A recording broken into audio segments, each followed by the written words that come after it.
Hello mga kapuso, this is not Ding Dong Dantes, but this is Amazing Betong Sumaya, and welcome to ATM! Ay grabe guys, nako. This is some kind of a mind-boggling and adrenaline-pumping moment dahil maglalaro tayo ng Charan! Alam nyo ba guys, kung ano to?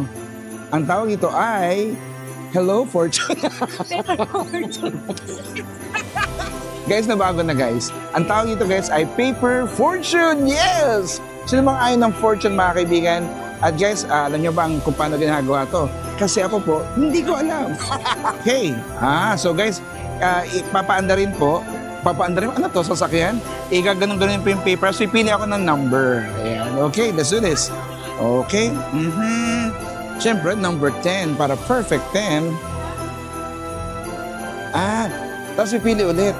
So ganyan, 1, 2, 3, 4. Ngayon 10, ngayon naman ay kasunod ng 10, 9. Uy. Wow, siyempre kapuso, 7. Uy, last. Siyempre gusto natin, number 1. Your question. Ay, may question pala ito, tagang mind-boggling. Best place na nabisita mo noong 2024? Best place na nabisita ko noong 2024? Oh, yes. Siyempre yung Japan. Bakit Japan? Kasi ito yung Sparkle Goes to Japan.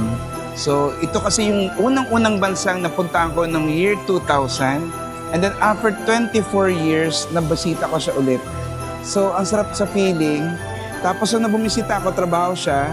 Pero ngayon trabaho, pero nag-enjoy kasi nag-perform kami together with the other Sparkle artists na talagang ang saya, ang saya. Tapos medyo malamig, so kahit pa paano yung mga, alam mo, yung mga hindi nasusuot dito sa Pilipinas na isuot mo, basta happy, napaka-happy. Alam mo man, arigato gozaimasu, gumastos ka. Talagang napagastos ka.